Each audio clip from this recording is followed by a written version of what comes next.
Le mois dernier, la Chine a fait une annonce qui pourrait changer le destin énergétique de l'humanité.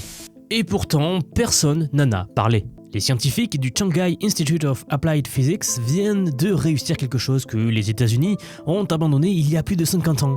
Convertir du thorium en uranium utilisable, et cela directement à l'intérieur d'un réacteur nucléaire en fonctionnement. C'est une première mondiale, mais le plus fou c'est que ce n'est que le début, car il nous a été révélé que ce que la Chine prépare ensuite va vous surprendre bien plus que cette percée technologique. Restez bien jusqu'à la fin car je vais vous révéler pourquoi l'Occident risque de devoir acheter des réacteurs chinois dans quelques années, exactement comme nous achetons aujourd'hui des panneaux solaires et des batteries made in China. Au passage, si ce format vous aide, pensez à vous abonner et à vous inscrire à la newsletter, je vous y envoie un résumé clair de l'actu de lundi à vendredi. Et pour les analyses en temps réel, rejoignez-moi sur x.com. Bon, et pour comprendre pourquoi cette annonce est si importante, il faut d'abord comprendre ce qu'est le thorium, ce matériau, et pourquoi les scientifiques en rêvent depuis des années, des décennies. Vous avez déjà certainement vu passer d'ailleurs des infos à ce sujet les derniers mois, les dernières années. Le thorium, c'est un élément chimique 4 fois plus abondant que l'uranium dans la croûte terrestre. Il ne peut pas être facilement transformé en arme nucléaire. Et les déchets qu'il produit restent dangereux pendant quelques centaines d'années au lieu de dizaines de milliers d'années pour l'uranium classique. Alors sur le papier, d'après les calculs, c'est le combustible nucléaire parfait. Mais voilà le problème majeur, c'est que le thorium n'est pas directement fissile. Autrement dit, on ne peut pas simplement le mettre dans un réacteur et obtenir de l'énergie comme ça. Il faut d'abord le bombarder de neutrons pour le transformer en uranium-233, qui est une variante spéciale de l'uranium, qui, elle, peut maintenir une réaction en chaîne. Vous savez que j'adore les analogies? Eh bien ici c'est comme devoir cuire vos ingrédients en faisant la cuisine avant même de pouvoir commencer la recette. Compliqué, n'est-ce pas? Les Américains avaient bien compris ce potentiel dans les années 1960. Le laboratoire national de Oak Ridge a fait fonctionner un réacteur expérimental à sel fondu pendant 4 ans avec du succès. Mais en 1969, le programme a été abandonné. Officiellement pour des raisons budgétaires. Mais officieusement, le thorium ne servait pas les ambitions militaires de l'époque, puisqu'on ne pouvait pas facilement fabriquer des bombes avec. Le projet est donc tombé dans l'oubli. 50 ans plus tard, la Chine a décidé de reprendre le flambeau là où les Américains l'avaient laissé tomber. En 2011, Pékin a lancé un programme de recherche de 444 millions de dollars. En 2018, la construction d'un réacteur expérimental a commencé en plein milieu du désert de Gobi, à Weiwei, dans la région de Ganzhou. En décembre 2023, le réacteur TMCR LF1, c'est son nom, a atteint sa première criticité, c'est-à-dire qu'il a réussi à maintenir une réaction nucléaire stable pour la première fois. Et enfin, en novembre dernier, le mois dernier, l'annonce officielle est tombée. La conversion thorium-uranium a fonctionné à l'intérieur de ce même réacteur-là. Ce que cela signifie concrètement, c'est que la Chine dispose maintenant de données expérimentales qu'aucun autre pays au monde ne possède. Elle est la seule à avoir un réacteur à sel fondu au thorium en fonctionnement. Le responsable de ce projet-là, Xu Hongji, l'a résumé ainsi lors d'une réunion à l'Académie des sciences chinoises. Il a dit « Nous sommes à la frontière de l'innovation nucléaire mondiale ». Mais attendez, car c'est ce qui s'est passé en octobre 2024 qui est encore plus intéressant. Les ingénieurs chinois ont même réussi à recharger le combustible du réacteur sans jamais l'arrêter. Une autre première mondiale. Vous ne le savez peut-être pas, mais dans les centrales nucléaires traditionnelles, changer le combustible nécessite d'arrêter complètement le réacteur pendant plusieurs semaines. Avec un réacteur à sel fondu, le combustible circule sous forme liquide, ce qui permet théoriquement de le recharger en continu. La théorie vient de devenir réalité. Ok, maintenant voici où ça devient vraiment intéressant. La Chine ne compte pas s'arrêter à un petit réacteur expérimental de 2 MW.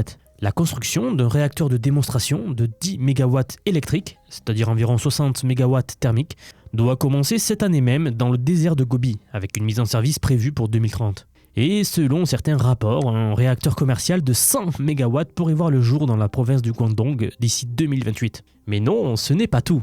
Le mois dernier, des ingénieurs de Jiangnan Shipyard ont révélé les détails d'un projet qui ressemble à de la science-fiction. Un porte-conteneur nucléaire propulsé par un réacteur au thorium. Le navire pourrait transporter entre 14 000 et 24 000 conteneurs et fonctionnerait pendant des années sans jamais avoir besoin de faire le plein. La puissance thermique du réacteur embarqué serait de 200 MW, l'équivalent à celle des réacteurs sous-marins nucléaires américains de classe Seawolf, c'est-à-dire les plus avancés de la flotte US. Le système utiliserait aussi un générateur à CO2 supercritique, basé sur le cycle Brayton, donc qui est une technologie que la Chine vient également de mettre au point en la connectant au réseau électrique pour la première fois au monde. Cette combinaison permettrait de produire 50 MW d'électricité, suffisamment pour propulser le navire et alimenter tous ses systèmes. Zéro émission de CO2 pendant toute la durée de vie du bateau. Quand on sait que le transport maritime représente environ 3% des émissions mondiales de gaz à effet de serre, on comprend l'enjeu. Mais alors maintenant, la question à 1 million d'euros. Si le thorium est si prometteur que cela, pourquoi les pays occidentaux ne se précipitent-ils pas sur cette technologie ? La réponse tient en 3 mots: infrastructure, histoire et géographie. Les États-Unis et l'Europe ont investi des milliards pendant des décennies dans les réacteurs à eau pressurisée qui fonctionnaient à l'uranium. Ils ont des chaînes d'approvisionnement établies, des réglementations adaptées, des ingénieurs déjà formés à cette technologie, etc. Abandonner tout cela pour repartir de zéro avec le thorium représenterait un effort colossal. C'est un peu comme demander à quelqu'un qui vient de rénover entièrement sa maison de la démolir pour en construire une nouvelle. Vous voyez, c'est assez compliqué à faire. Par contre, ce qu'il serait possible de faire, c'est de construire une nouvelle maison sans détruire l'ancienne. Et c'est ce que je pense que l'on devrait faire. La Chine et l'Inde, en revanche, n'ont pas ce poids du passé. Et surtout, elles ont une raison stratégique majeure de s'intéresser au thorium. Elles en possèdent d'énormes réserves. La Chine peut même récupérer le thorium comme sous-produit de son industrie dans les terres rares, la plus importante au monde aussi. Vous savez, un seul site minier en Mongolie intérieure contiendrait assez de thorium pour alimenter la Chine en électricité pendant plus de 1000 ans. Sachant qu'ils sont des milliards, c'est assez fou, hein. Et l'information nous vient du South China Morning Post. L'Inde, de son côté, possède environ un tiers des réserves mondiales du thorium. Le programme nucléaire indien, conçu par le physicien Homi Bhabha dans les années 1950, repose entièrement sur l'idée d'utiliser à terme ce thorium national-là. Le pays suit donc un plan en 3 étapes qui devrait lui aussi aboutir à des réacteurs au thorium. En mars 2024, l'Inde a mis en service son prototype Fast Breeder Reactor à Kalpakan, donc marquant le passage à la 2e étape de ce plan-là. L'objectif officiel, c'est de produire 30% de l'électricité indienne à partir de thorium d'ici 2050.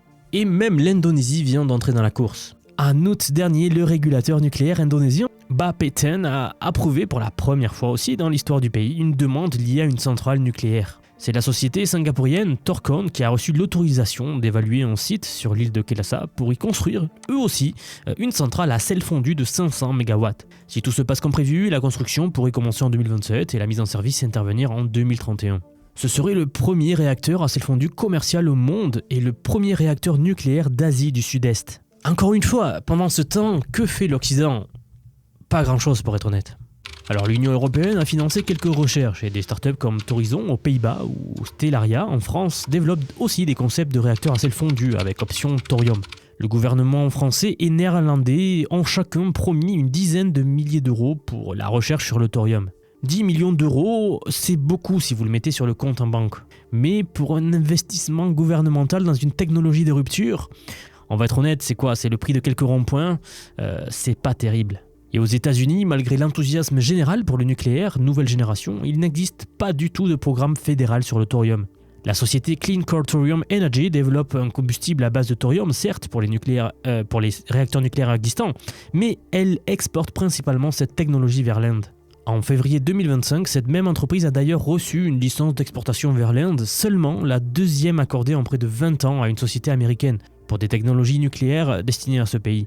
Bon, la situation ressemble étrangement à ce qui s'est passé avec les panneaux solaires et les batteries lithium-ion. Les technologies ont été inventées ou perfectionnées en Occident, puis abandonnées au profit d'autres priorités. Et quelques années plus tard, la Chine récupère les technologies et les développe massivement. La Chine a pris le relais, elle investit massivement et domine maintenant tous ces marchés. Le thorium pourrait suivre exactement le même chemin. Les enjeux dépassent d'ailleurs largement la question énergétique. Alors ici, la Chine voit dans le thorium un moyen de réduire sa dépendance vis-à-vis de la Russie pour l'uranium enrichi. Vous savez, Moscou contrôle une part significative de la chaîne d'approvisionnement mondiale en combustible nucléaire et n'hésite pas à utiliser cette position-là comme levier géopolitique. Alors en développant une filière de thorium indépendante, Pékin s'assure une autonomie stratégique considérable. Et puis enfin, il y a aussi la question des data centers et de l'intelligence artificielle. La Chine a construit plus de 500 data centers en 2023 et 2024. Et sa puissance de calcul pour l'IA atteint maintenant 246 exaflops, juste derrière les États-Unis. Goldman Sachs estime que cette croissance pourrait nécessiter 30 gigawatts supplémentaires d'électricité rien que cette fin d'année, donc en 2 semaines qui restent. Les réacteurs au thorium, compacts et sûrs, pourraient un jour alimenter directement ces infrastructures critiques-là. Bien sûr, il ne faut pas non plus tomber dans l'excès d'enthousiasme. Les réacteurs à sel fondu présentent encore des défis techniques importants, bien sûr. Ce n'est pas encore une science qui roule à 100%. Hein. La corrosion des matériaux par les sels à haute température reste cependant un problème complexe. Et la gestion de la chimie du combustible liquide nécessite une expertise assez pointue, on va pas se le cacher. Et aucune centrale commerciale n'a encore prouvé la viabilité économique du concept à grande échelle, même si on commence à s'en rapprocher pas mal, et je n'ai pas trop de doute que ça arrivera un jour ou l'autre. D'ailleurs, le journal officiel chinois, le Guanming Daily, a lui-même reconnu qu'il n'y a pas de victoire rapide et que les obstacles techniques restent significatifs. Mais la différence, c'est que la Chine a décidé de prendre ses risques et d'apprendre en faisant. Elle construit des réacteurs expérimentaux, collecte des données, forme des ingénieurs, développe une expertise. Et pendant ce temps, l'Occident, attend de voir. Alors voilà, si le réacteur de démonstration chinois fonctionne comme prévu, si le porte-conteneur nucléaire prouve sa viabilité et si les réacteurs commerciaux commencent à produire de l'électricité bon marché et propre, alors nous pourrions nous retrouver dans une situation familière. Celle où nous devons acheter à la Chine une technologie que nous aurions pu développer nous-mêmes si nous avions eu la vision et la patience de le faire. Le thorium représente peut-être la dernière grande révolution énergétique de ce siècle. La question n'est plus de savoir si elle aura lieu, mais qui sera le leader? Et pour l'instant, la réponse semble claire. Cette course à l'énergie du futur illustre parfaitement un phénomène beaucoup plus large. Les technologies de demain se décident aujourd'hui. Ce sont ceux qui préparent ces enjeux et qui s'y préparent qui seront les gagnants. Ceux qui attendent risquent de se retrouver dépendants des autres, comme ça a toujours été le cas. Donc si vous pensez que comprendre l'intelligence artificielle et les technologies émergentes pourraient transformer votre carrière, votre vie personnelle ou votre façon de travailler en général, vous avez raison et j'ai quelque chose pour vous. J'aimerais vous dire que depuis quelques mois déjà, j'ai construit un programme d'apprentissage unique. Je vous apprends l'IA sous tous ses aspects. C'est un parcours pensé pour vous transmettre tout ce que je sais. Alors non seulement sur les modèles comme ChatGPT, Gemini de Google, Grok que l'on vient de voir, mais bien d'autres. Je vous montre surtout en fait la manière de les intégrer concrètement dans votre vie, dans votre travail, dans vos projets. Et ce, que vous soyez salarié, indépendant, entrepreneur ou même à la retraite, nous avons beaucoup de retraités dans la communauté. J'ai récemment sorti la plus grosse mise à jour à ce jour de la formation. Ça fait un petit moment que j'en parlais, mais ça y est, elle est là, elle est en ligne. Donc, un module entièrement dédié à l'automatisation par IA. Autrement dit, la création des agents IA, des espèces de salariés virtuels qui vont travailler pour vous et tout faire pour vous. En somme, vous faire gagner des heures et des heures et des heures. Vous êtes déjà plus de 4500 personnes à avoir rejoint ce programme, donc nous approchons des 5000, merci pour le soutien. Et enfin, sachez qu'il n'y a pas besoin d'être développeur, pas besoin d'avoir un profil technique, je vous prends par la main, et pas à pas avec des leçons vidéo claires, des cas pratiques concrets, on voit tout ce qui touche à l'IA. Dernier point, mais pas des moindres, si vous nous rejoignez aujourd'hui, vous aurez accès à toutes les évolutions du futur sans surcoût, accès illimité à vie à tout ce que je veux vous apprendre. Donc aujourd'hui c'est un paiement unique, ce n'est pas un paiement mensuel, c'est juste un paiement unique et vous aurez accès à vie à toutes les mises à jour que je vais faire en permanence et que je fais en ce moment même. Si cela vous intéresse, vous avez les liens en dessous de la vidéo, donc soit en description, soit en commentaire épinglé pour nous rejoindre. Dans tous les cas, moi je serai très heureux de vous accueillir dans le programme. Si vous êtes encore là, merci d'avoir regardé jusqu'au bout et je vous dis à très vite pour la prochaine vidéo.